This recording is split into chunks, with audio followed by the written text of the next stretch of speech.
University of Chicago.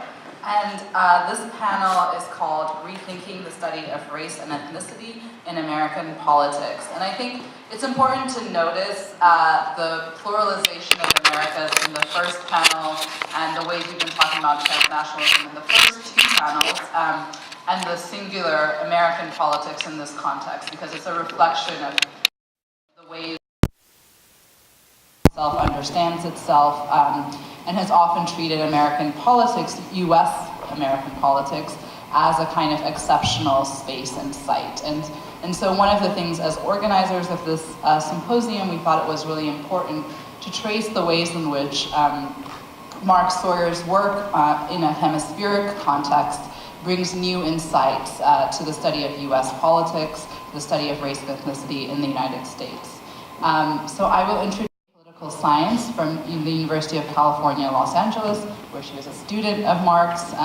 She received her MA and PhD in political science right here at the University of Chicago, with concentrations in American politics and race and politics.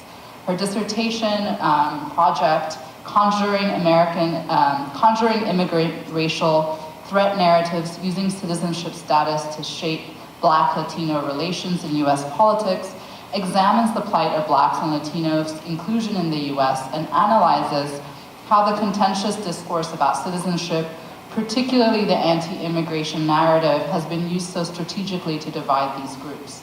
During the 2016 or 2014 to 2015 school year, Dr. Sandoval was Chancellor's postdoctoral research associate at University of Illinois at Urbana-Champaign, where she taught Latino politics. Fred Lee, who's joining us via Skype, is assistant professor of political science and Asian American studies at the University of Connecticut. He received his PhD in political science from the University of California, Los Angeles. He works across the fields of continental political theory, comparative ethnic studies, and American political development. His current book project is The Racial Politics of the Extraordinary: 4 Events in the Informal Constitution of the United States, and it aims to reconceptualize the US Constitution as an ongoing project of racial formation, one that has been repeatedly reshaped by extraordinary events, including the 1830s to 1840s Southeastern Amerindian removals, the Japanese internment, the civil rights movement, and then the 1960s and 70s racial empowerment movements.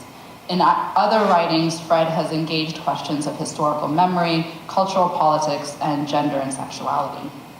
Finally, Alfredo Gonzalez is a doctoral candidate in the Department of Political Science at the University of Chicago, and was an undergrad at the University of California, Los Angeles, where he was a Mark Sawyer student.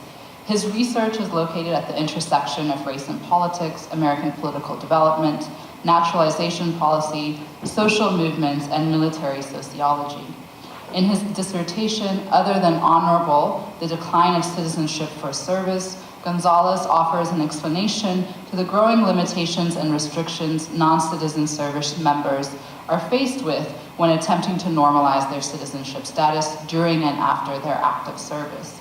This archival study focuses on a critical conjuncture between World War II, the last period guaranteeing citizenship for service, and the 1965 Hart-Celler Act, which established residency and service requirements for naturalization, to demonstrate how Congress legislatively gained power to restrict and at times deny non-white immigrant service members naturalization.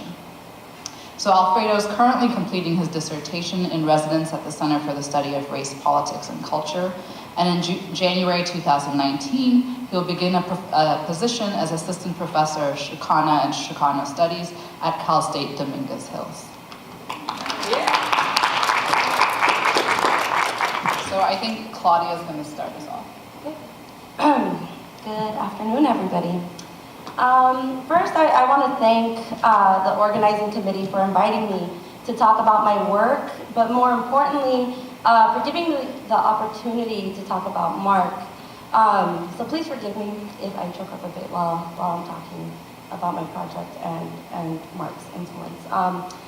Before I say anything about Mark's influence, or the influence that he had on my work and on my life, I want to put it onto context by telling you a little bit about my own background.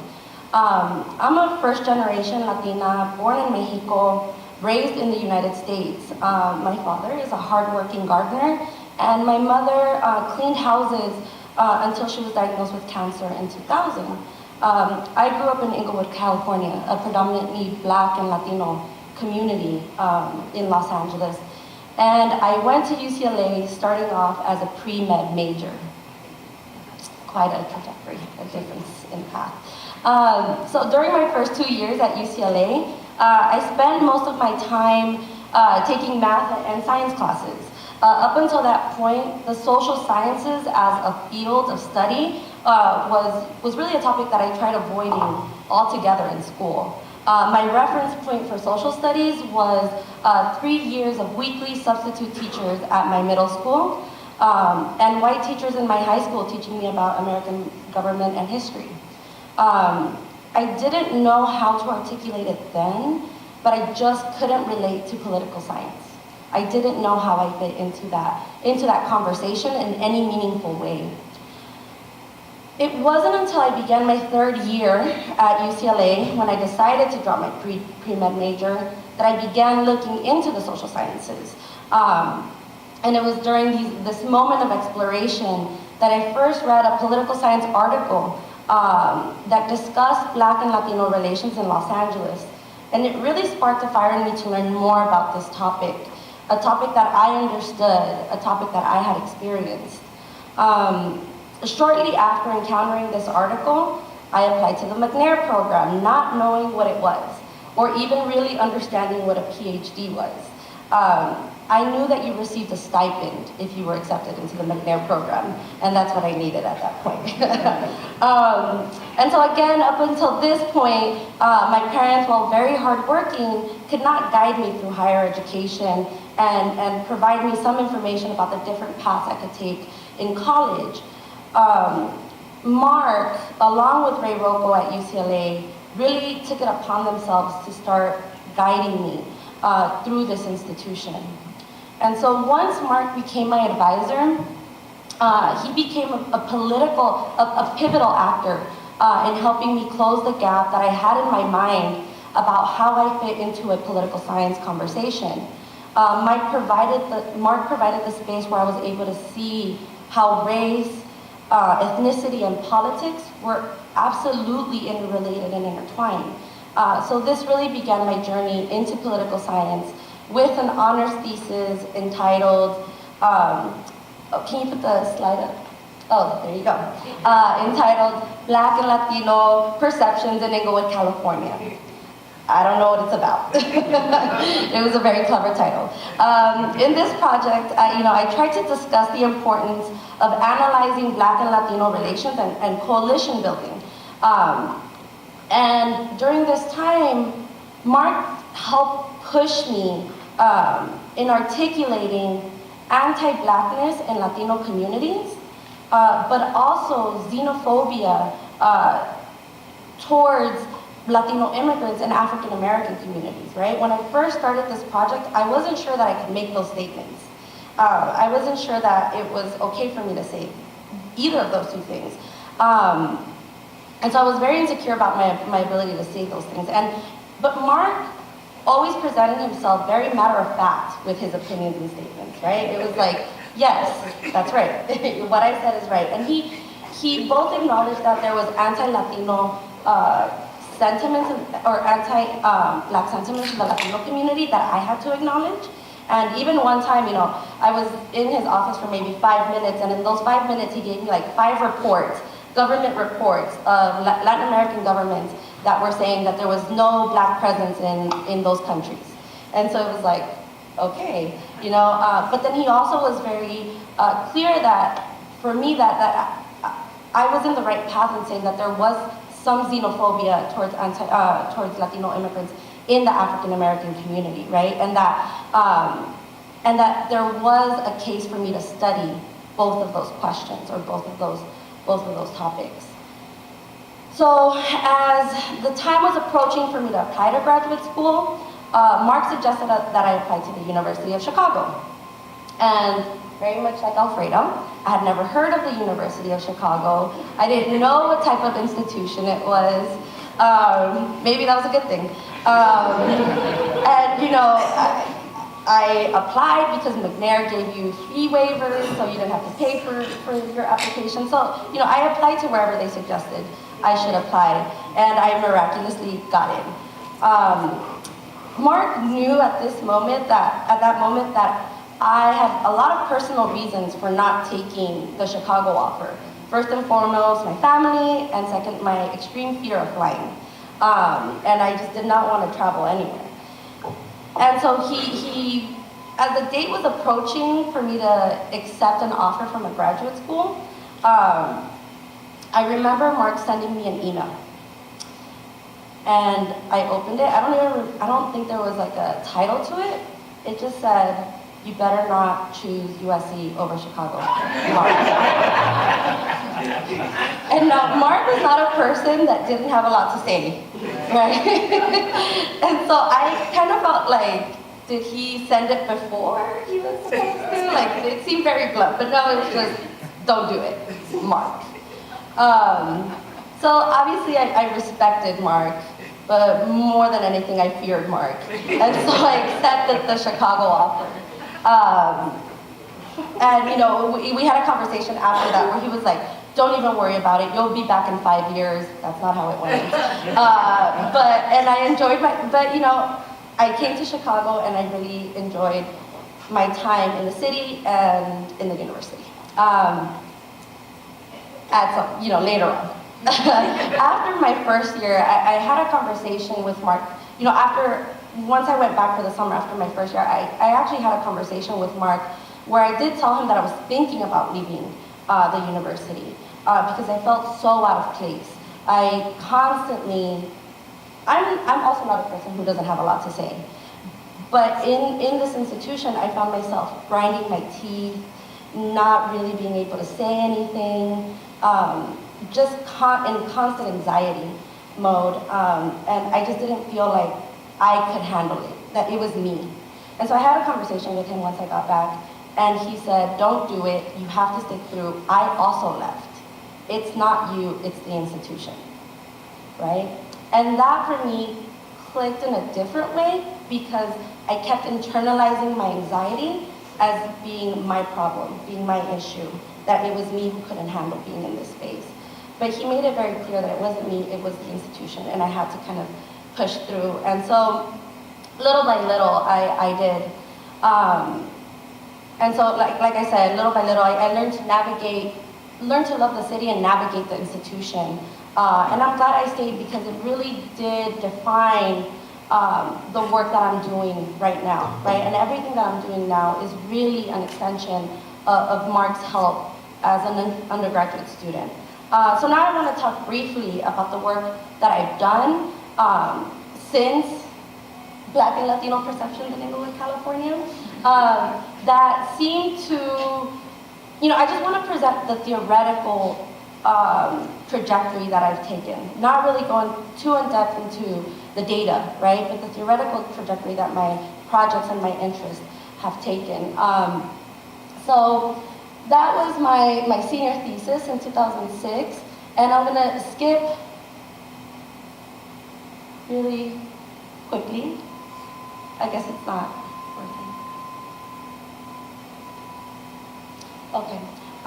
To talk about my dissertation, which Adom mentioned, was Conjuring Immigrant Racial Threat Narratives, Using Citizenship Status to Shape Black and Latino Relations. And so this project was, again, an extension of the work I did in my senior thesis, but not just looking at a community that I was familiar with, right? But trying to extend an argument about citizenship, a more theoretically grounded understanding of why it was that I felt that Blacks and Latinos were relating to each other in particular ways. And so I wanted to extend or introduce the idea of citizenship status or citizenship narratives, really guiding Blacks and Latinos to understand each other in particular ways. Can you go to the next slide? And for much of my time studying Black and Latino relations, I've always noticed that the discussion revolved around things like, resources, class, interactions that would define Black and Latino relations, but they were all very individual variables, right? If you gained more resources, if you gained more money, that would change the way you interact with if you were Latino, the way you interacted with Blacks, or if you were Black, the way you interacted with Latinos. But those arguments were never really satisfying to me. They didn't really explain why they were in those positions to begin with. Okay, so we're gonna quickly go through the dissertation. I've always pushed back against these economic, social interactions to really get at more theoretically, more larger narratives of what is creating the perceptions that Black and Latinos have towards each other. Can you skip 2 slides? Yeah, that's good. And so my dissertation started focusing on social identity theory and racial threat theory. Racial threat theory in particular, I push against it because it talks about the presence, proximity, and size of an outgroup that will determine how you react politically, right? And so in white public opinion literature, scholars absolutely acknowledge that racial threat changes the way that white voters change their political behavior, right? Because the threat is changing their political behavior. But it was all determined by proximity, size, and presence, right? There's no discussion in the racial threat literature of what is the meaning that this group has to that other group that makes the presence, proximity, and size even a threat, right? Just recently I submitted an article and one of the reviewers said, you have racial threat wrong. It's not about narratives. It's about the presence of another group. And I'm like, yeah, that's exactly right. It's wrong. That's exactly what is wrong with that theory. You can't tell me that the presence itself comes with no meaning. The meaning has a narrative, and that narrative is introduced by all these outside actors, right? And so I begin thinking about racial threat and trying to work against it, because when it comes to racial threat in minority groups, and particularly with African Americans, when you have anti-immigrant narratives that are introduced towards African Americans, it will not change their political behavior, right? It's only going to change, potentially, their attitudes towards Latinos. But it doesn't have an effect on whether they're gonna vote Republican or become more conservative, right? It doesn't do that in the way that racial threat theory talks about white actors. And again, the social identity theory for me is really a much more overarching theoretical contribution on race relations, right? That it's not just about, again, these individual factors, but rather perceived positions in society. How you perceive your group's position in society will also determine how you view other groups, other outside groups, and their position in society. So I'm gonna skip all the way to the work that I'm doing now, which is slide 13.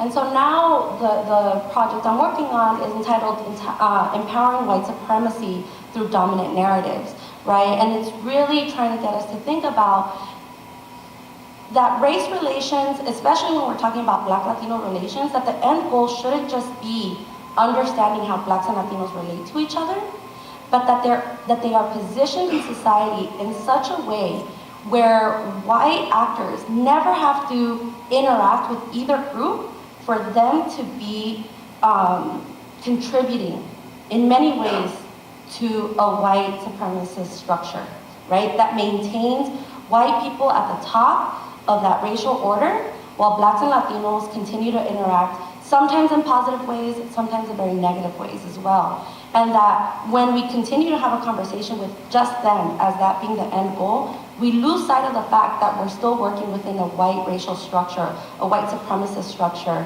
that is being maintained by the way that we talk about Black and Latino relations. So I'll wrap it up. And if you guys have any questions, I'll talk more about the work that I'm doing. Thank you.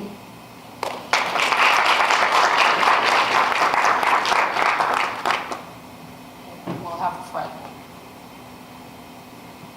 Hi, can you hear me? Yes. Terrific. Thanks to the organizers of the conference, and thank you all for being here. I'm very honored to be here to help remember Martin's legacy. Today I'd like to speak a little bit about how the UCLA School of Race, Ethnicity, and Politics influenced my conception of Asian American political theory. I realized that the terms UCLA School of RAP and Asian American political theory are not in wide circulation. So part of my aim today will be to see whether these terms are useful. If they don't turn out to be useful, today may be the last time you hear of them. What I call the UCLA School of RAP was founded by Mark Sawyer and Raymond Rocco, who led the efforts to institutionalize the RAP subfield in the UCLA Department of Political Science. Unlike the UCLA School of Political Parties, the UCLA School of RAP does not cohere around a doctrine or a theory. Rather, at least in its first generation, it cohered around the concept of incorporation through subordination. And the two primary examples here are Sawyer's notion of discriminatory inclusion and Rocco's notion of exclusionary inclusion. So the idea generally is race and inclusion are not binary. It's not inside or out. Rather, you can be simultaneously included and excluded at the same time, or as Mark used to put it, we have to start thinking about the terms of inclusion. So the project was to explain why this condition of discriminatory inclusion came about, as with Sawyer's theory of race cycles, and to explore potential responses to it, as with Rocco's theory of associative citizenship. More broadly, the UCLA School hooked into broader visions of political science as pluralized and hybrid, disciplinary and transdisciplinary, progressive and engaged. Studying with the UCLA School was a formative experience for me, since I entered grad school with interests in European critical theory. Indeed, were it not for Sawyer and Rocco's influence, I would likely be a specialist in European thought today. Sawyer's influence on my intellectual development was wide-ranging because Sawyer was, in my view, a general intellectual. Sawyer, as we know, was also an expert in Cuban, Caribbean, hemispheric, and transatlantic racial politics. Yet he wrote about everything from racial determinants of Obama support with Christopher Parker to 18th century worker politics in England with John Guidry, to the ironies of Dominican migration with Tiana Pachel, to the semiotics of international football with Corey Goodings, to the Du Boisian subtext of Joe Arroyo's Rebellion. He blurred disciplinary distinctions of empirical, historical, and normative theory. He also blurred institutionalized divides between arts, humanities, and sciences. He satisfied disciplinary expectations while at the same time transcending disciplinary constraints. His scholarship is political science, which doubles as cultural studies, social psychology, and historical sociology. After all, Sawyer likened himself to an intellectual jack of all trades who worked to expand his analytic toolkit. Political theory was definitely part of Mark's analytic toolkit. I do not mean to say that Sawyer identified himself as a theorist, as he described himself as a comparativist in most disciplinary contexts. But I do mean to say that Sawyer practiced political theory in the sense of general ways of seeing powers and values, institutions, and identities. His example compelled me to think about how political theory relates to political science, to ethnic studies, and to area studies. Along these lines, his example compelled me to consider what kinds of work count as political theory. Both Sawyer and Rocco insisted that political thought included a cosmopolitan range of intellectual traditions, including sociological thinkers, critical race theorists, Black radical thinkers, and post-colonial theorists. At UCLA political theory workshops, for instance, Sawyer would often ask political theorists working on questions central to Black political thought why they were working with Rawls or Nietzsche rather than Fanon or James. Honestly, I was initially resistant to this line of questioning. I was and still am invested in Euro-modern political theory, which is the common denominator of our political theory subfield, despite much talk of late of epistemic decolonization. My standard line was that alternatives to the European canon either fit snugly within that canon or could not be of broader significance. My standard line of there is no real alternative was the unstated premise of many white political theorists, with the difference, of course, that I am an Asian American, and more specifically, a middle-class Taiwanese American scholar. Both Sawyer and I recognize this difference. In fact, on one occasion, Sawyer even asked me to consider if my reliance upon European political theory were premised upon an academic version of Asian American assimilation. Now, the issue of Asian Americans in the US Academy surely exceeds the assimilationist framework. That said, an Asian American doing European political thought can be tolerably described as an assimilation into white scholarly norms. Assimilation of this variety gives European thought the veneer of universality, while it gives Asian/Asian American theorists a junior role in achieving that universality. My point here is not to berate Asian American political theorists who have adopted this mode of self-presentation, which is also a mode of self-preservation, which is also a difficulty of imagining alternatives.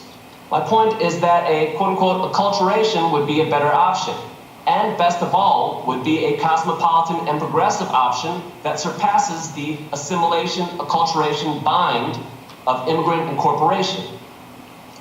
I've been calling this superior option Asian American political theory, which is likely to be the topic of my next book. Asian American political theory is the rubric under which I am currently exploring scholarship of political scientist Claire Kim, scholarship of literary theorist Lisa Lowe, and the films of Bong Joon-ho, the guy who directed Snowpiercer. The impulse to coin this term are manifold. The first is my dissatisfaction with multiculturalism and comparative political thought. Both areas of political theory can connect to Asian/Asian American politics, but neither has a place for Asian Americans as producers of theory. The second is my desire to recognize work not conventionally understood as political theory and to acknowledge what this work can teach conventional political theorists. Doing so is a delicate balancing act of relating Asian American political theory to other fields, yet also insisting on its distinctiveness. In what remains of my time, I'd like to brief how Asian American political theory relates to a couple things: Asian American politics, Asian American studies, and Asian philosophy. How are Asian Americanist political theorists distinguished from Asian Americanists in the American politics subfield? Well, the line between the two is blurred, not bright. The case in point is Dangerous Crossings, a book by Claire Kim. Here, Claire Kim argues that race and species are so intertwined that non-white domination entails animalization, and animal domination entails racialization. It's a very interesting mix of ethnic studies and animal studies and environmental studies.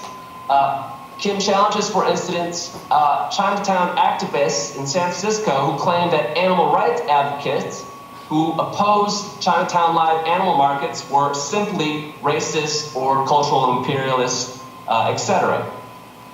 Kim's book is simultaneously American political development, Asian American ethnography, and ethical philosophy. The book does theory, not in the American politics sense of causal modeling, however.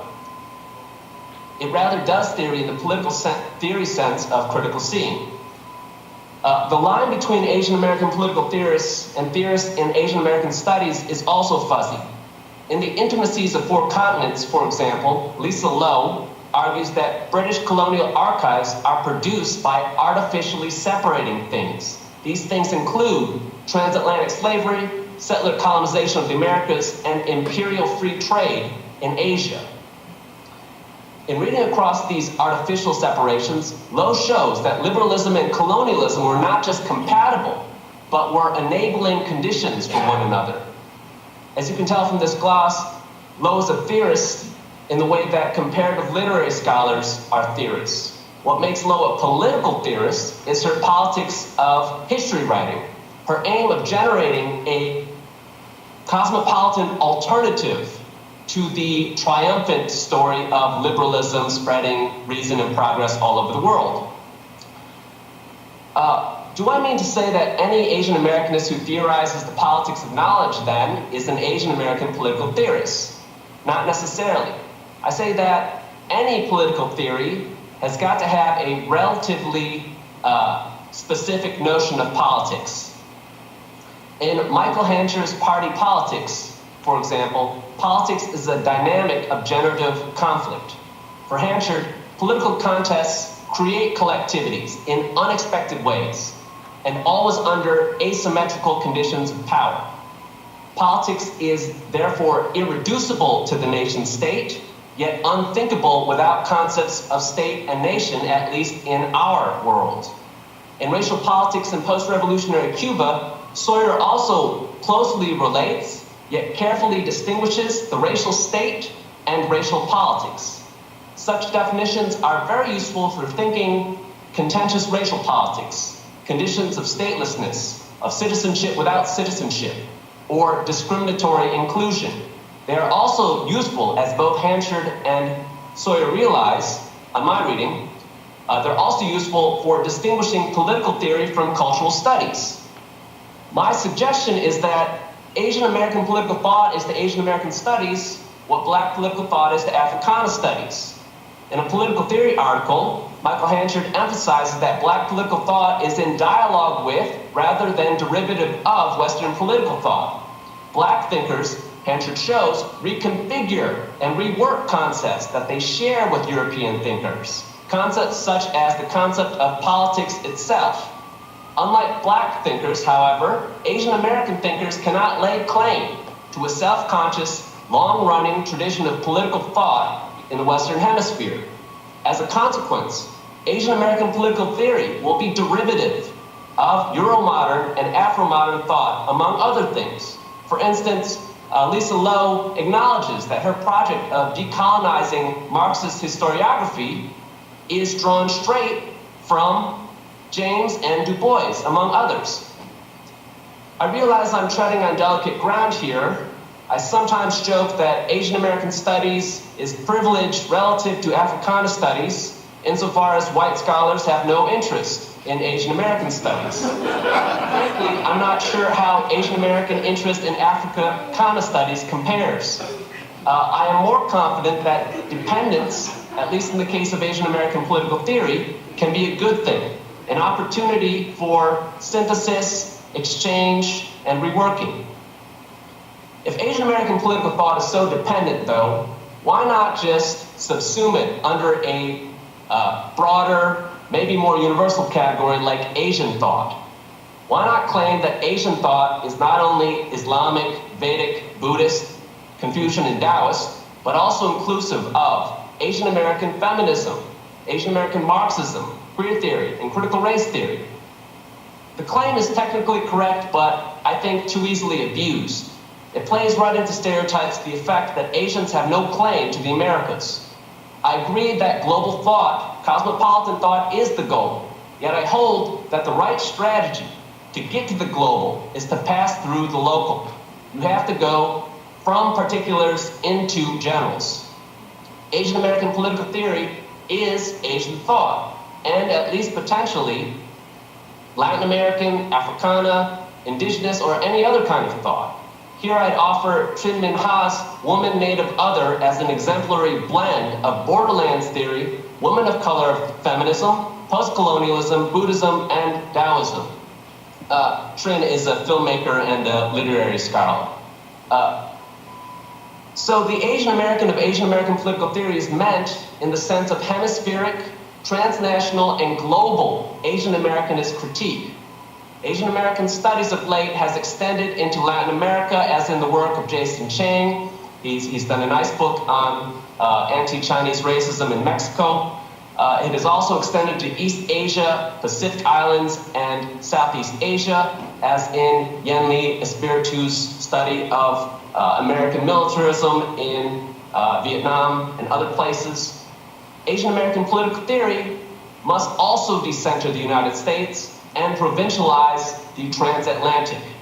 In this vein, I am currently working on how Korean filmmaker Bong Joon-ho critiques the environmental, capitalist, and colonial dimensions of US-Korean relations. A few years ago, I would have called such a project cultural studies. Today, I call it Asian cultural studies plus Asian American political theory. I would credit Mark Sawyer and the first generation of the UCLA School of RAP with helping me see both the similarity and the difference. Thank you.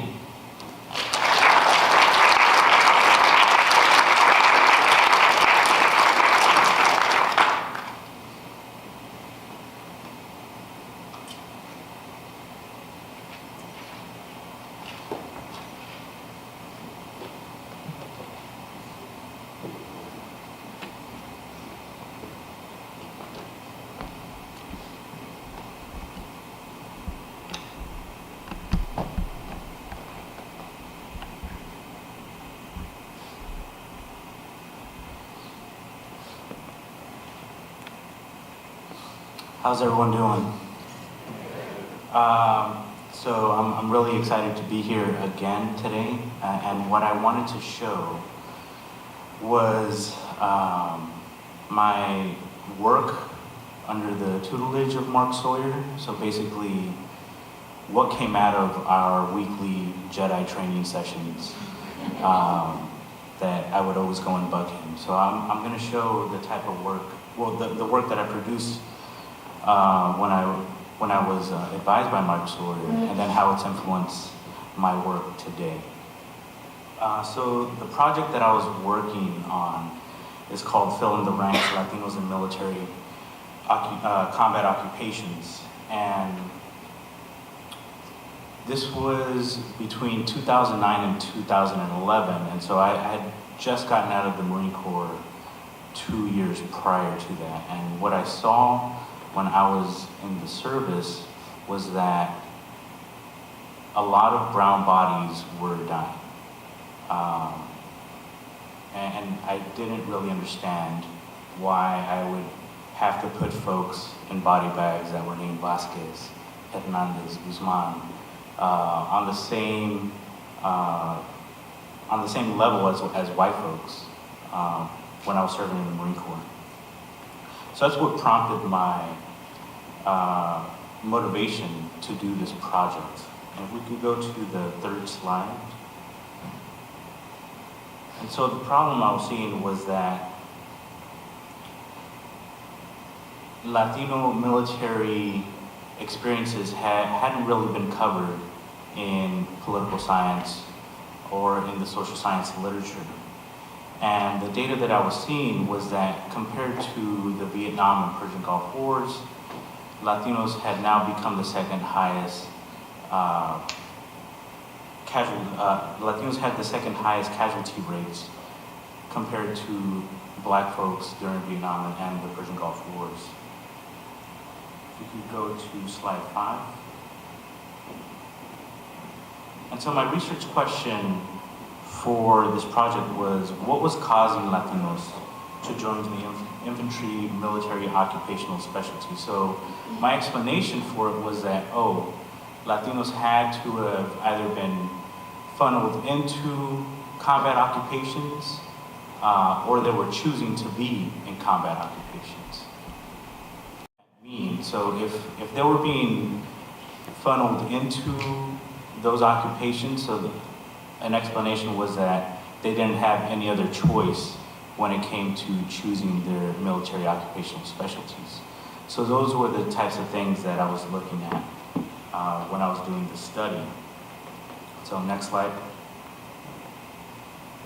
And so here we have the percentage of death rates during Operation Iraqi Freedom since 2003 to around 2009. And as we see here, it's a little bit over 10% were Latino. Black was 9.7%. Next slide. This is Operation Enduring Freedom since 2003 up to 2009. And again, Latinos were about 8% in the casualty of the casualty rates. And so the question that I was looking at, like, were they being targeted to join these military occupational specialties, or were they choosing to join these occupational specialties? So next slide. So here we have, and this is actually wrong, the lines are wrong here. But here we have the Armed Services Vocational Aptitude Battery test. And this is actually the test that establishes what type of occupation is open to you. And so in order to join the military, you have to score at least 31 points out of 100. And in order to join any occupation other than combat or combat support, you have to score 50 and above. And so here are the different breakdowns. We have the 3B and the 3A, those are the main distinctions. So those are called alphas and bravos. So recruiters are essentially looking for alphas for their recruits, and they'll settle for bravos, those that are scoring between 31 and 49. And so my hypothesis, next slide, was that Latinos would be overrepresented in the Marine Corps infantry. And my second hypothesis was that Latinos will be overrepresented in the infantry due to low ASVAB scores. And so next slide. So what I did, talking to Mark and trying to figure out, how am I going to do this study? And I was telling, he was like, don't you still have connections with the military? I was like, yeah. He said, go to the base and do a survey and get these responses from the folks that are currently going through it. And so that's what I did. I went to Camp Pendleton, to the School of Infantry, which was a place where folks were getting trained to become infantrymen. And I was able to disseminate a survey and get 400 respondents in 30 minutes. Like, it was great, because it was a class. It was a class, and I brought out my printed sheets, I brought a bunch of pens, and I gave them the survey. It was a handwritten survey, and in 30 minutes I had 400 respondents. It was awesome. But a problem with that was that these are self-reported scores as far as their ASVAB was concerned. And so next slide. What I found was that approximately 26% of the 400 respondents self-identified as Latino. And so that's 10 percentage points more than the average of Latinos in the military. So 26% were essentially training to become infantrymen.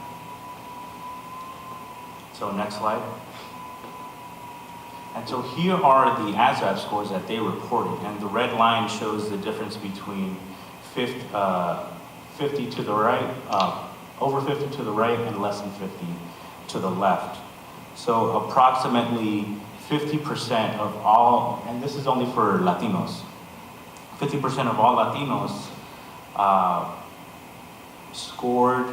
had a score that would allow them to enter an occupation other than the infantry. Yet these folks chose to be in the infantry.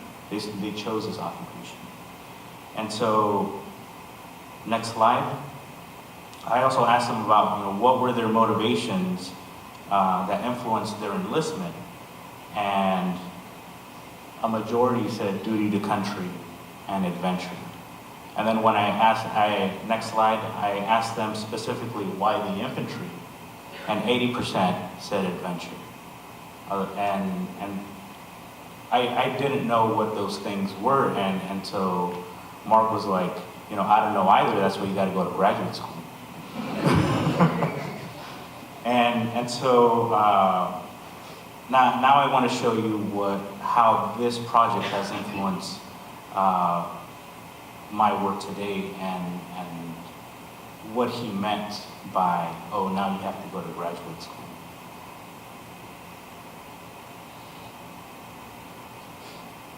It'll be the other file. So when I came to the University of Chicago, I was, am I good on time?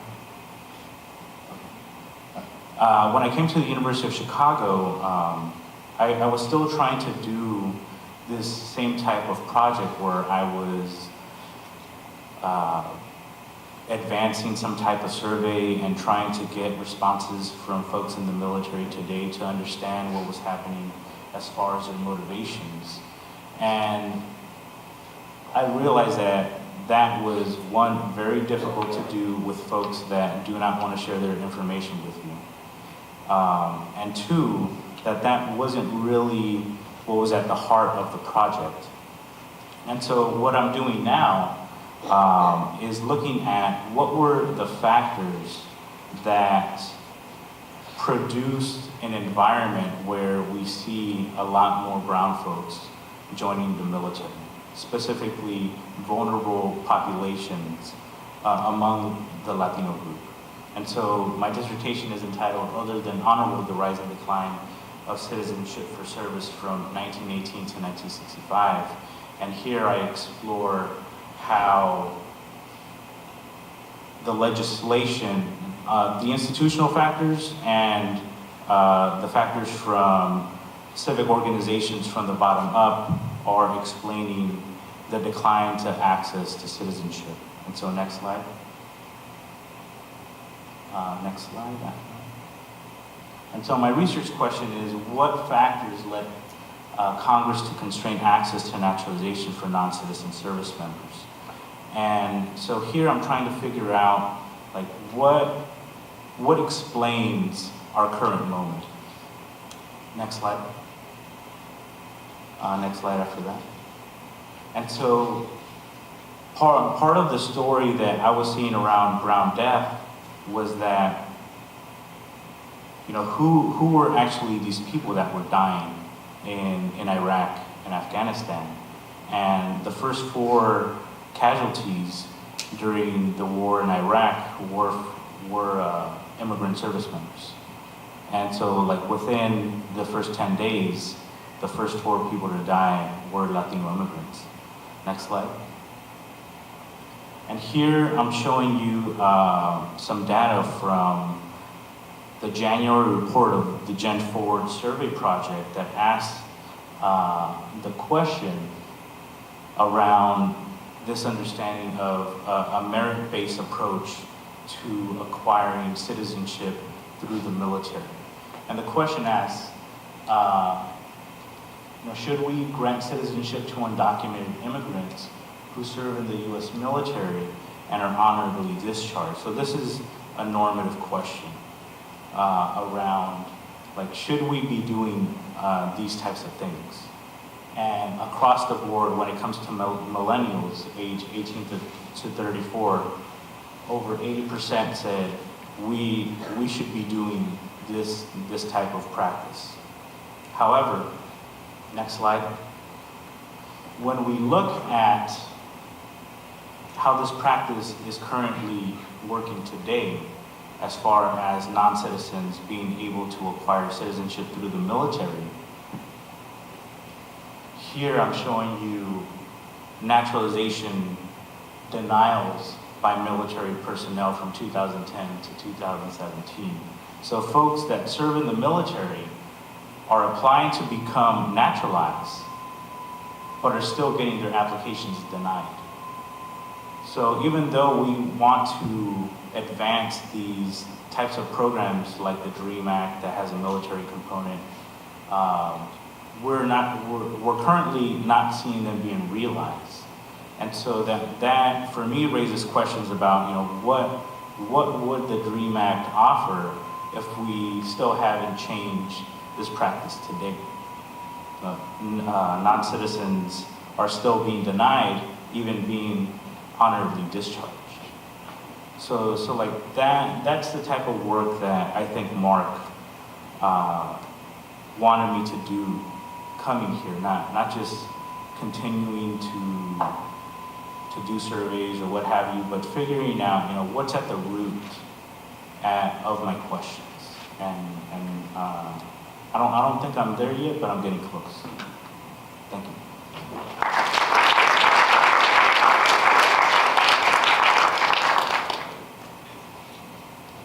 Okay, we have lots of time for questions and conversation, so I will kick it off with one question, and then for folks in the audience who could use the microphone in the middle of the room.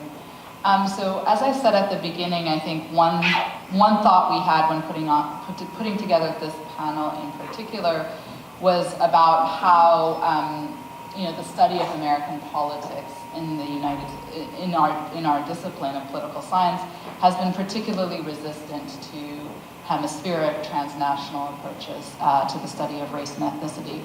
And yesterday, Michael Dawson suggested one thing that we learned from Mark's work is to treat the United States as one other case study rather than a kind of central metaphor. So I think that's one way of kind of relativizing the United States is to make it one case study among others. And I wonder for you all how you think about that, but also how we might think about one other case study alongside the US's very dominant and hegemonic role in the hemisphere and in the world as a kind of, superpower, imperial power, and how kind of the imperial nature of the United States may play into the ways you are rethinking race and ethnicity.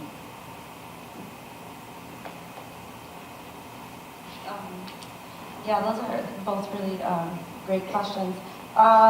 So Mark, obviously, when I took my very first class with him, I was still in the sciences.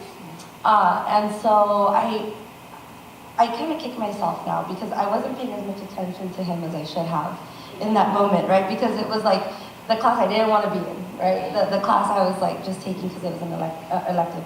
But he was really one of the first people that he was talking about Cuba, he was talking about Mexicans, he was talking about blacks in the United States, in Latin America. Like I said, he was the one that was introducing me to this data on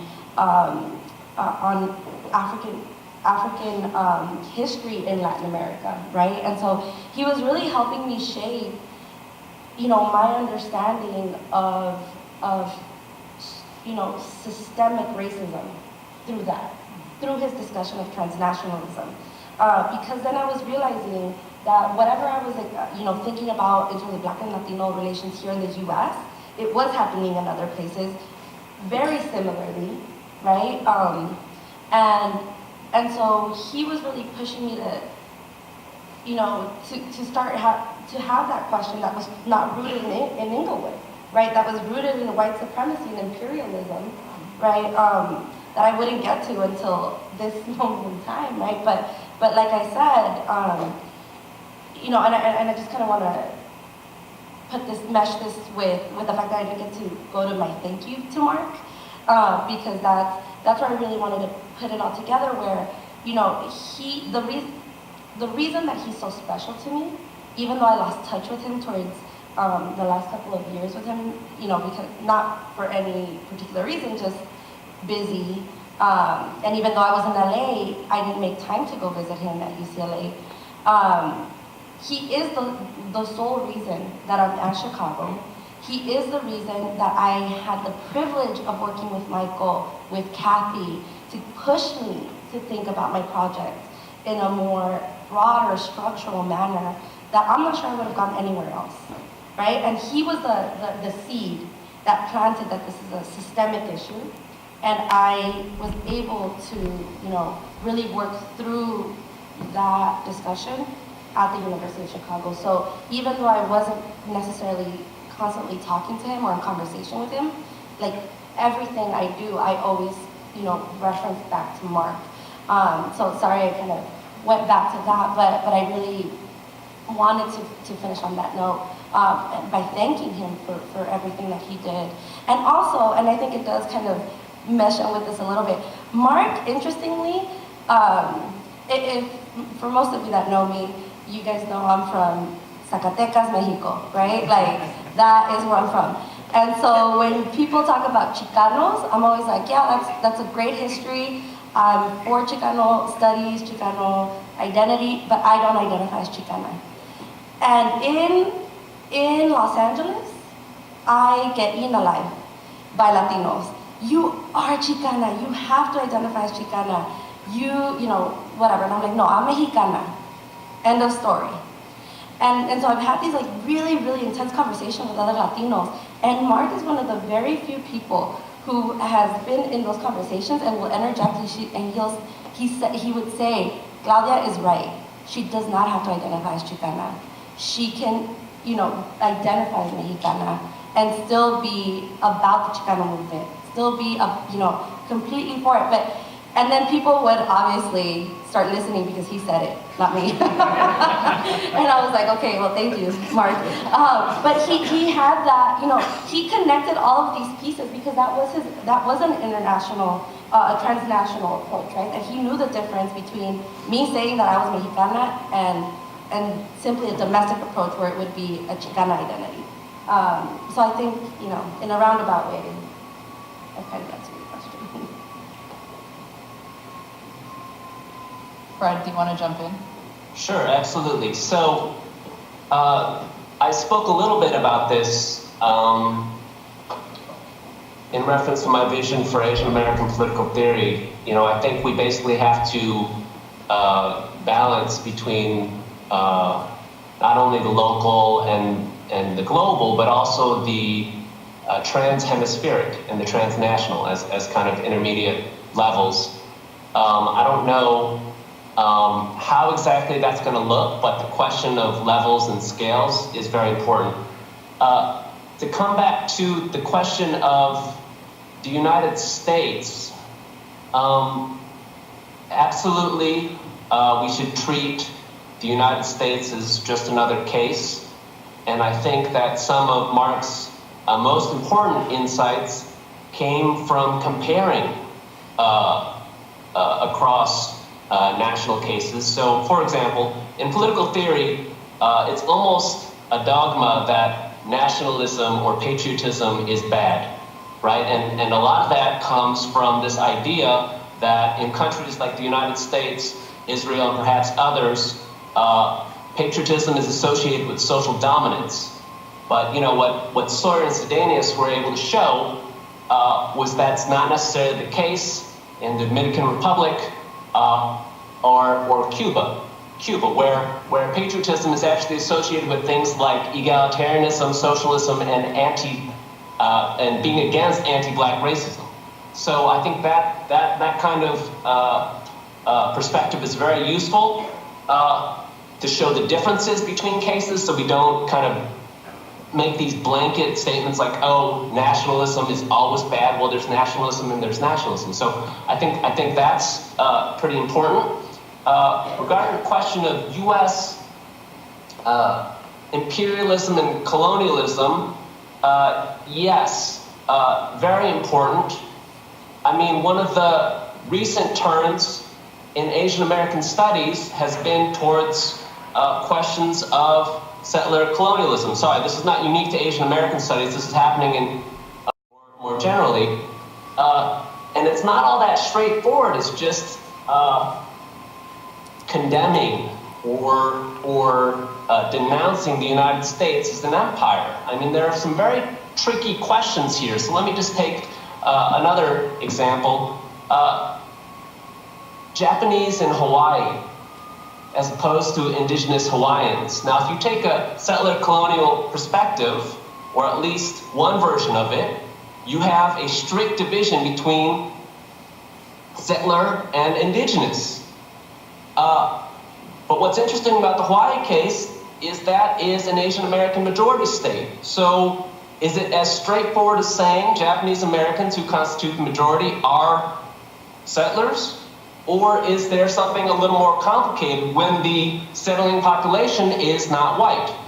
So, okay, I think, sorry, so these are obviously just preliminary off-the-cuff responses, but agreed. Both decentering the United States as well as seeing the special role of the US in kind of cohering a global order.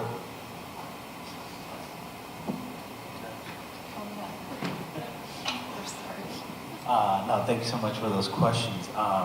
So I had a lot of conversations with Mark about Cuba, and it just fascinated me, like his perspective on race in Cuba. And like now that I think about it, there's a lot of connections that, you know, I tried to emulate from Mark, you know, that well, for instance, both of our wives are named Celia. I named my son Camilo, who was Che Guevara's right-hand man during the Cuban Revolution, and like his global influence on me, you know, continues today with like thinking about my project. Because, you know, although, you know, I am talking about the U.S. military and its relationship to immigration, I was always pushing, you know, this is bigger than just the U.S. And so one of my case studies looks at how Mexican nationals were conscripted into the U.S. military during World War II. And so I went to Mexico City, went to the archives in Mexico City to look at this further, and you know, I found numerous documents from Mexicanos that were petitioning to the president to allow them to come to the U.S. so they could fight for the U.S. And I found that to be crazy and fascinating at the same time. But what happened was that the U.S. and Mexico had an agreement where both countries were able to conscript the respective nationals if they resided in their territory. Mexico didn't conscript any Americans, but the U.S. conscripted 15,000. And so that's something that I continue to explore, not only American exceptionalism, but how imperialism is extended in a lot of different ways, you know, through this hegemonic consent of Mexico. So yeah. We can take questions from the audience.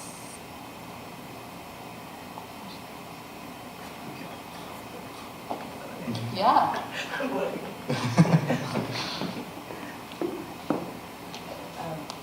Thank you guys so much for this panel, especially during Fred's comments. I just felt like Mark was in the room, like just your, the provocative and bold and powerful way that you speak just reminded me of Mark, and I really appreciate that. My question for Fred is around the spaces where we lay out bold and provocative claims, and I wanted to know how you pitch your arguments in these different spaces that you navigate, right? Asian American studies versus political science. And so if you could say a little more about all of those different spaces that a lot of us are kind of like overlappingly in, right? And then I wanted to know from both Alfredo and from Claudia, if you could talk more about your methods and particularly what quantitative work can do for us, for people who care about racial justice. I think we have to remember that Mark loved surveys. Like, Mark loved surveys. He spent a lot of his life writing grants to do like quantitative work. He thought that method was one of many methods that one could use, right?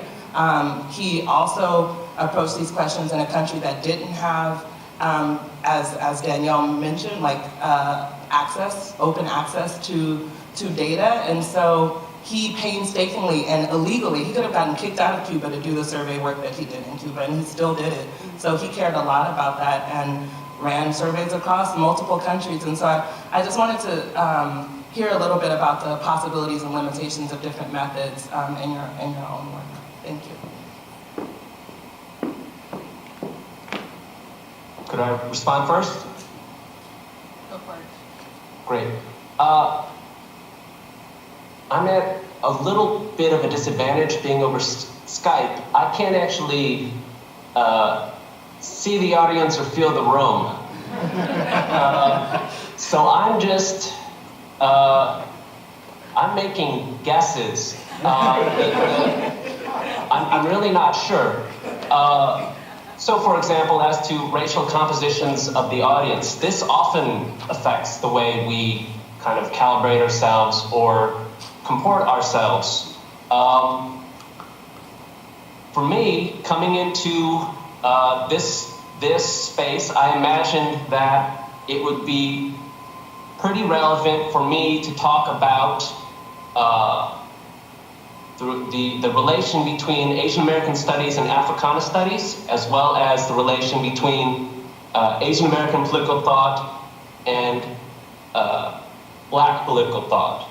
That assumption may or may not hold good. I'll leave that up to the audience to decide. But you know, if I'm in more of an Asian Americanist space, I tend to have different kinds of concerns. I'm actually fairly new to Asian/Asian American studies. I did not specialize in that in graduate school, and it was only after I came to UConn that I started going to conferences, that I was hired as a straight political theorist, and then I reached out or was reached out to, and now I'm a dual appointment with Asian American Studies. So my worries there are really more along the lines of, well, he is not really trained or authorized to speak on behalf of Asian Americans about these issues because he doesn't have the relevant interdisciplinary background. So it's kind of difficult, and I guess what I'm trying to say is, like everyone, I have worries, and for me, the worries often are coming from several different directions at once.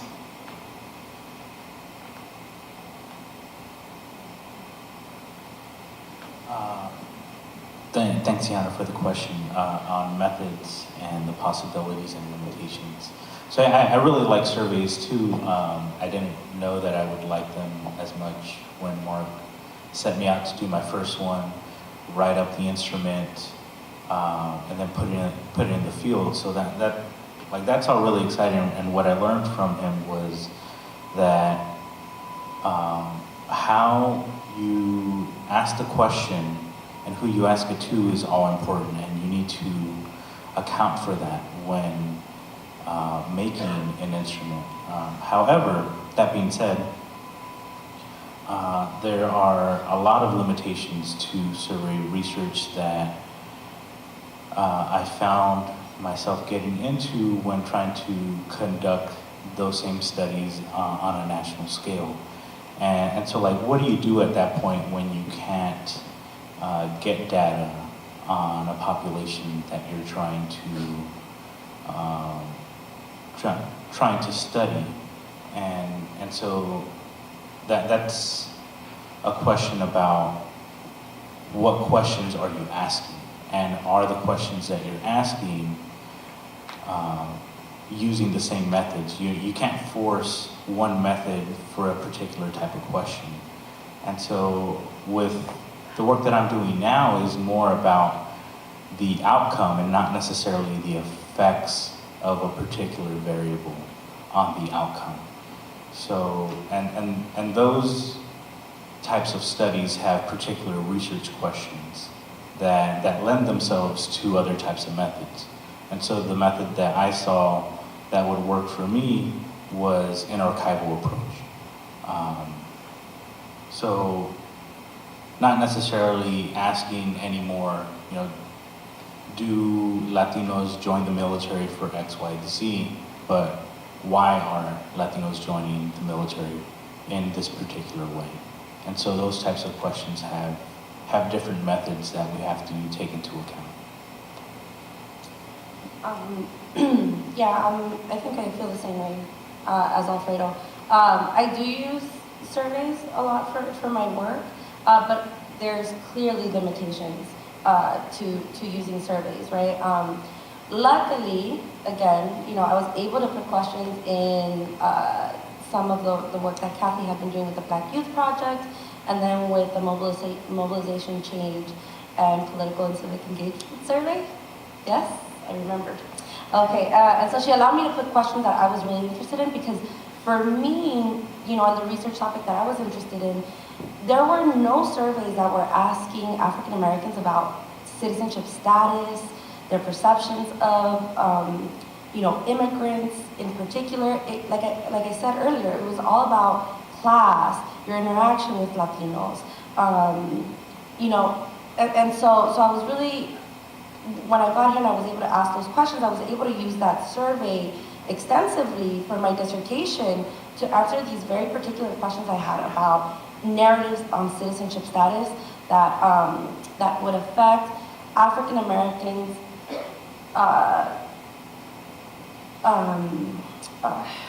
attitudes, but also on some policy issues. My biggest conflict has been using questions that are about attitudes to explain attitudes, right? And obviously, there's always going to be what's the causal direction there, right? And so working through those causal directions, because I do think that some attitudes would affect other attitudes, right? And so you also have to use interviews for that, talk to people. And so I also did interviews for my dissertation, because I do think surveys are great but they have a limit. They have a limit into which how much they're going to tell you about something. And interviews are harder. They take a little longer to get the population, but they're richer in information sometimes. And if you can combine those two things, that's great. But I'll also say that I think that having a really strong theoretical grounding is also a really important methodology, right? Starting with the theory and the theoretical framework is also really important to then determine, whether you even are going to use a survey or you're just going to use interviews. It's the same way that Alfredo was talking about. Not a survey isn't going to answer every question that we may have. So.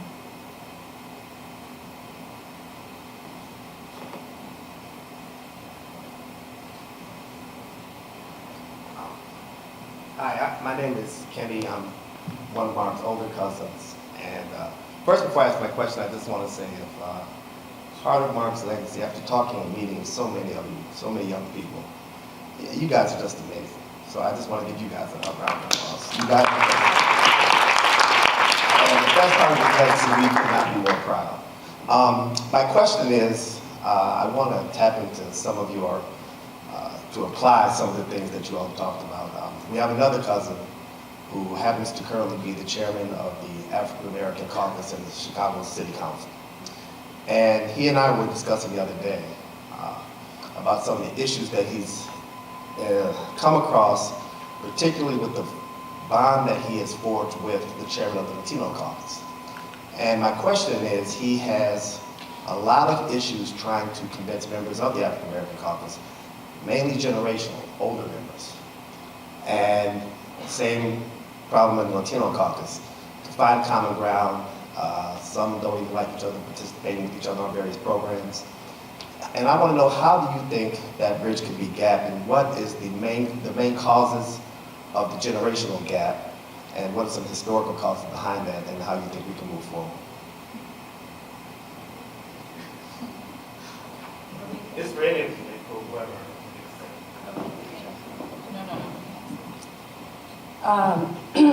So that is a really great and timely question for me, because I'm currently going through a struggle with being back in Inglewood, California. And so I was talking to one of Mark's friends yesterday about my relationship to Inglewood now that I'm back as a professor. And I'm gonna make this a long story really short.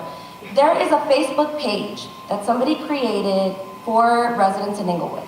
That person that created the page has a really strong connection to the mayor of Inglewood, okay? Everybody loves the mayor of Inglewood because he brought in the forum, he's bringing in the football stadium, and he wants to bring in a Clipper stadium to Inglewood. So now we'll have the Great Western Forum, or just the forum now. We'll have a football stadium and a basketball stadium all on the same street, and prices are going through the roof right now in Inglewood, okay? Now on this webpage, there are constant wars that I'm always in about what those changes are doing to the community.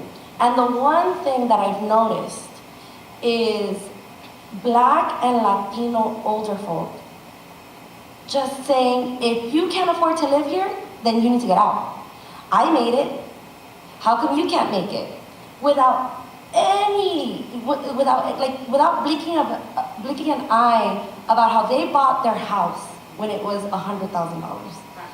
Prices are going up to $600,000, $700,000 right now. And they're constantly on this page telling people, you need to stop buying those Nikes. You need to stop being, this and that. I made it in Inglewood. How come you can't? And so it's slightly different, but it's on the same page, right? That I also noticed, like, older African American and Latinos who somehow think that they made Inglewood what it is now, right? They were in Inglewood when it wasn't a place people wanted to go to, right? And that's why they made it. And now the people who have always been living paycheck to paycheck are really struggling to stay in that community. And so I'm not sure that I can answer your question, because it's a question that I continuously have. What can I do as a scholar? How can other people get, communities to see even if it's not just about having common goals, right? Maybe the goals can be slightly different. But for me, that's why, my project is now about white supremacy, a system, right? Where that conversation that they're having about I made it, now you should too, is a very white conversation about racism, right? Without ever having a white person tell us that anymore. Now it's between communities of color, right? And so it's maybe a long shot, but how do you get people to realize that when you're having these struggles of, I don't want you to deal with that group, right? Whether it's because they're immigrants. Immigration is a white project, a whitening project in the US, right? I don't want us Latinos to work with blacks. Anti-blackness is a white project in the United States, right? When you work within those projects, you're working within a white racial structure. And I don't know that if that language could serve in communities, or if it's not, attainable to it's about white supremacy, and people are like, you're right. Maybe it doesn't work in communities. I don't know. I wish it would, but I struggle with that too. Say something. I'm going to exercise chair's prerogative and also respond. So I guess I would say two things, like in specific to Chicago. One is,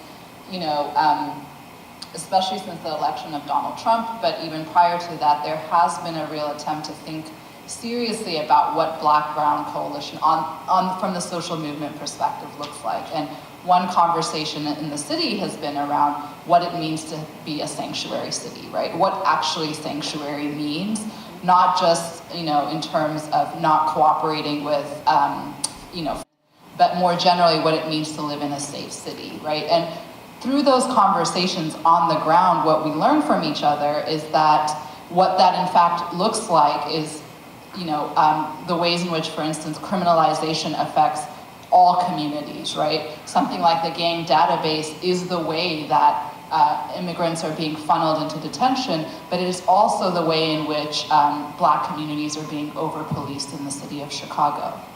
And so I think some part of so that's the kind of on the ground politics, the on the ground conversations that are happening. But I think for me at least, part of what grounds or what makes possible those set of conversations is understanding the United States as an imperial project, right? Understanding the fact that many of us, many of us who are immigrants to this country are here because of what the United States does around the world, right?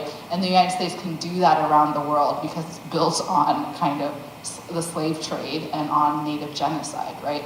And so what I mean to say by that, I guess, is there is a way in which the conversation sometimes around Black-Brown unity gets read as if there are no Black immigrants to the United States, for instance, right? Or that African Americans, like me, are a product of kind of recent migrations of the kind that Latino groups are part of as well. And so I think being able to take a step aside and think about what are the processes, historical and contemporary, the United States is involved in the U.S., domestically and abroad, that render all of us basically subjects rather than citizens, that render us marginal, could be a place to start those conversations. And I think those conversations are happening in kind of movement spaces recently.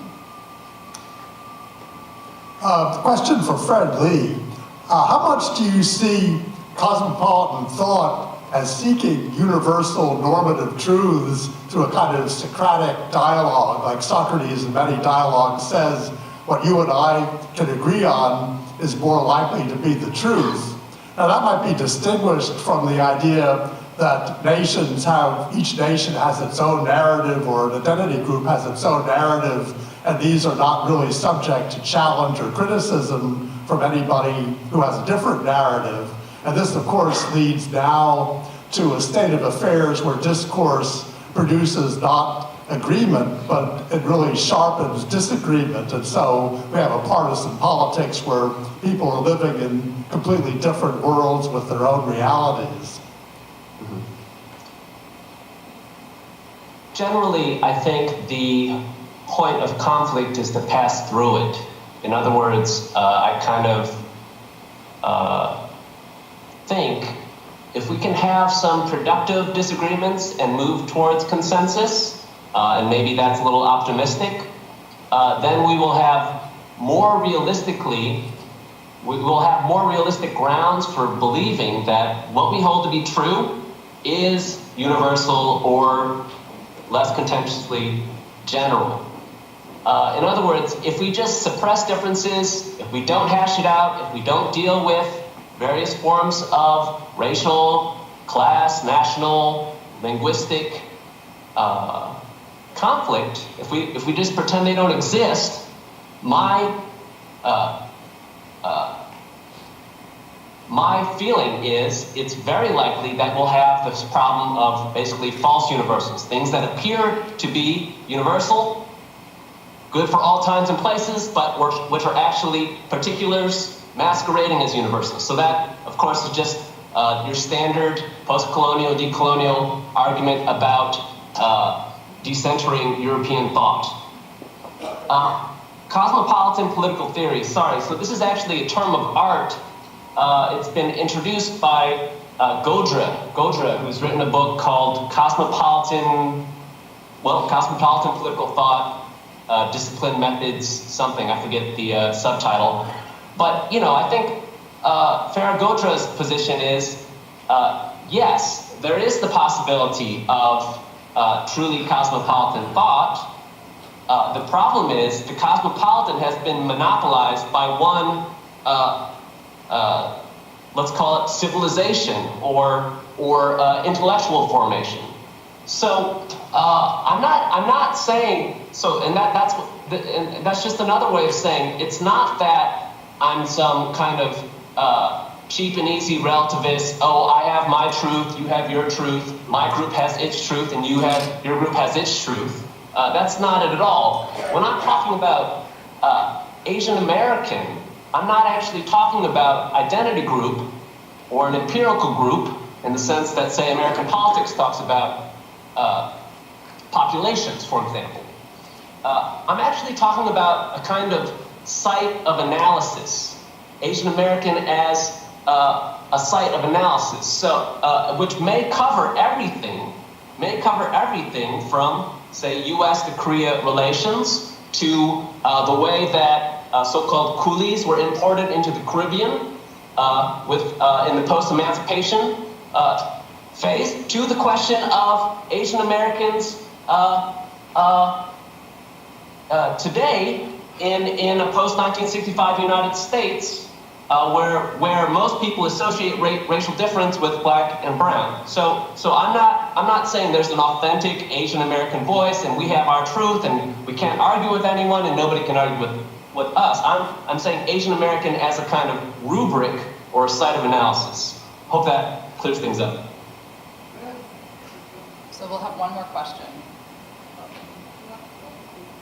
Why don't you both ask your question and then we'll give the...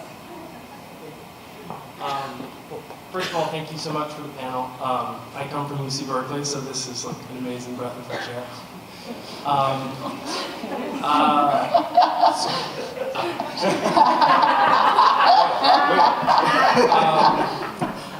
So this is a question that comes out of sort of taking the dive into the archives approach that Megan described earlier. And so I'm reading a ton of policing journals from the 50s and sort of writings by police chiefs and policing experts, mostly in northern cities. And sort of what I'm finding a lot in the north and the west is this conversation about black people being migrants. And sort of this is the problem of Negro crime in northern cities is the problem of the South, having foisted off their problem on us. And what this is raising to me is sort of it's making me struggle with the association between migration as we think of it now and black politics. But it's also pointing out the stark regional differences in national racial politics within the United States in this period. And so I guess what I'm wondering then as I sort of listen to and think about theorizing race transnationally is to what extent does that then require us to assume a homogeneous sort of racial structure or set of racial projects within a nation? And do we have to assume that to start sort of making the project transnational? Because it seems like, at least in the way that I'm looking at it, that's missing important variation. I'd like to hear your perspective on sort of what's lost and what's gained there.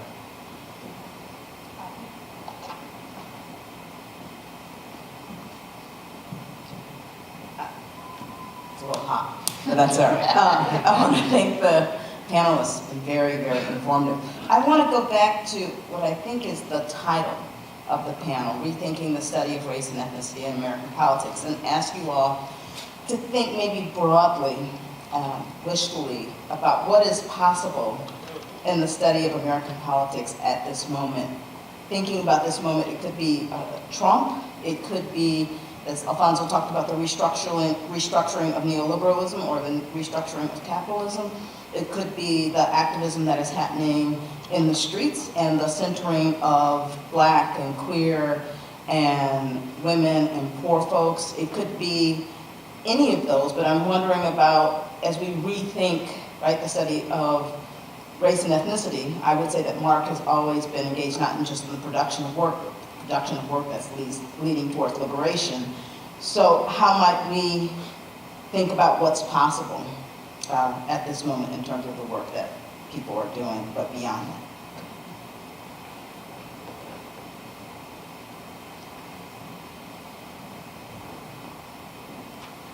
I'm going to take Kathy's question first, and then yours. So I think what's possible right now in this current moment,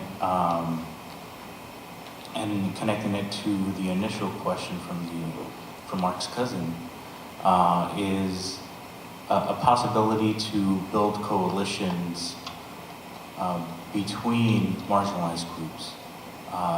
By recognizing trauma, by recognizing a common trauma, and trauma, unfortunately, is one of the best ways that folks build fellowship, by going through the same type of trauma.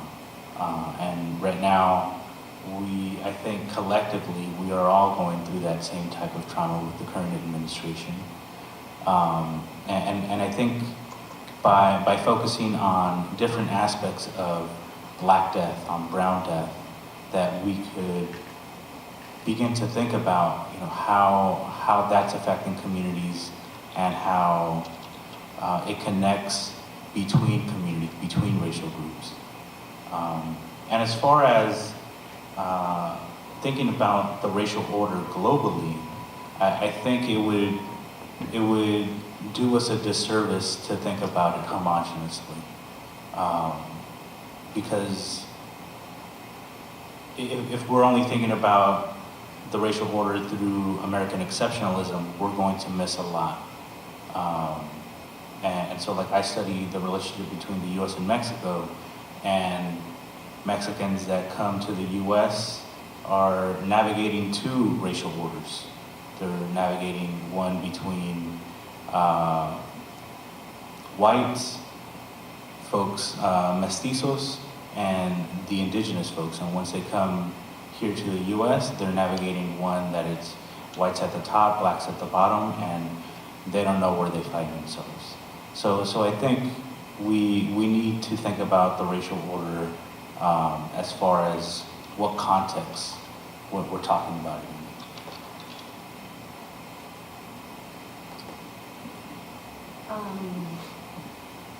So I'll answer Kathy's question first too.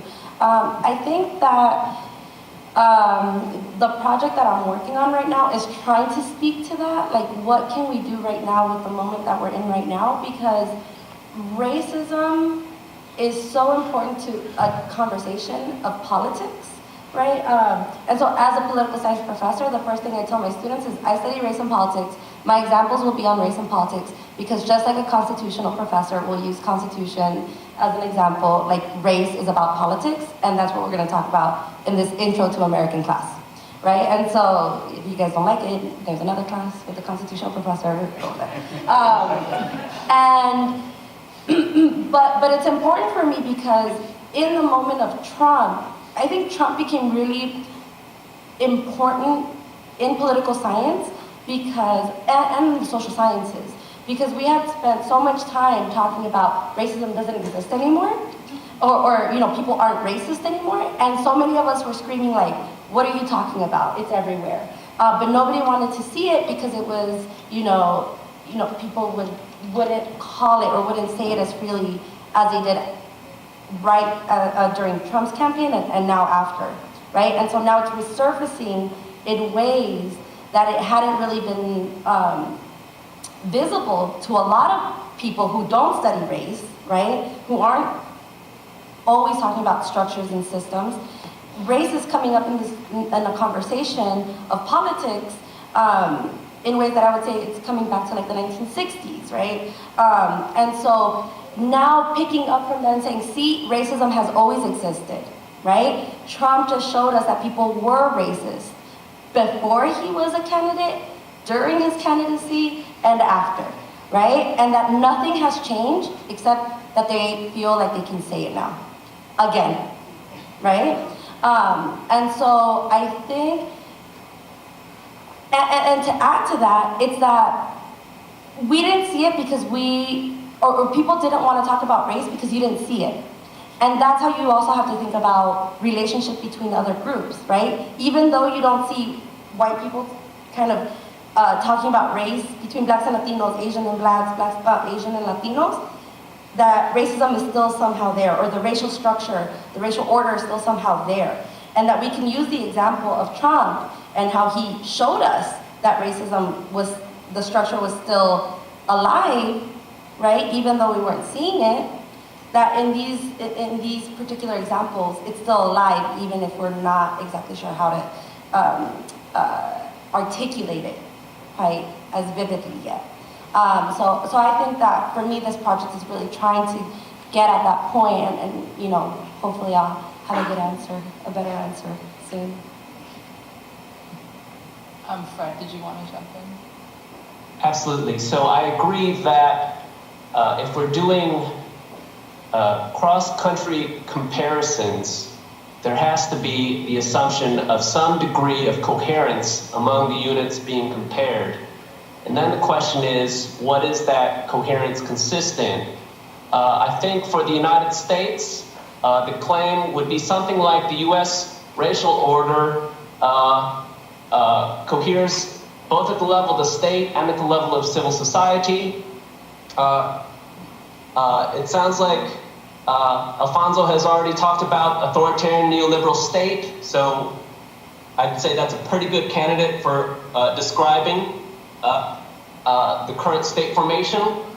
I would say at the level of civil society, what is the relative coherence? It's basically what Mark Sawyer used to call pigmentocracy. It's getting more gradated. Every day there's a Latin Americanization of race, as we know from sociologists, where basically there are statistical advantages associated with light skin and disadvantages associated with darker skin, and those all the gradations in between. So at the same time, we have to recognize that the racial order is also fragmented and pluralized, right? So authoritarian neoliberalism, yes, but within a federal structure. U.S. federalism is just another way of describing U.S. regionalism at the level of the state apparatus. So scholars like Daniel Elazar, for example, have talked a lot about various regional cultures. We can make this literature useful to ethnic and racial studies by showing that the various forms of racial cooperation and conflict are going to vary. I live on the East Coast. East Coast Asian American politics is decades and decades behind where we were on the West Coast, not to speak of Hawaii. So it's just a different scene out here. Okay, so if you see what I'm saying, we've got to see both unity and plurality. As to the question of what's possible today, I think we have to start with the question of where we're at and what we're dealing with. I tend to think, yes, basically Trumpism represents a neoliberal continuity, and it's just that neoliberalism is taking more of an authoritarian turn. Another way of saying it is Trumpism, and this is my claim, puts an end to the post-civil rights era. In other words, Trumpism is the end of that time from about the mid-60s till maybe 2001, and Trumpism caps it, where in mainstream American discourse, it was dog whistle, it was colorblind, it was colorblindness, that kind of post-racialism, that kind of talk. And now we're seeing the hegemony, the buy-in to those ways of speaking eroding in the face of white populism, authoritarian nationalism, whatever you want to call it. So if that is an accurate assessment of where we're at and what we're dealing with, I would say, and this is as a theoretical thing, probably more than a practical thing, I have no experience politically organizing, but the idea is to center white supremacy. The idea is to push on the most vulnerable part. Why? Because white supremacy, there's at least some residual sense that from the post-civil rights era that white supremacy is bad, that racism is bad. So we can use that as the way in and show that all people of color and all white people have an interest in fighting white supremacy, because that's the least controversial. Once you've got white supremacy, now we can start talking about how fascism and colonialism are variants of white supremacy, how they're actually connected by white supremacy, how white supremacy intersects with settler colonialism, how it intersects with authoritarianism, how it is also at the same time gender, sexuality,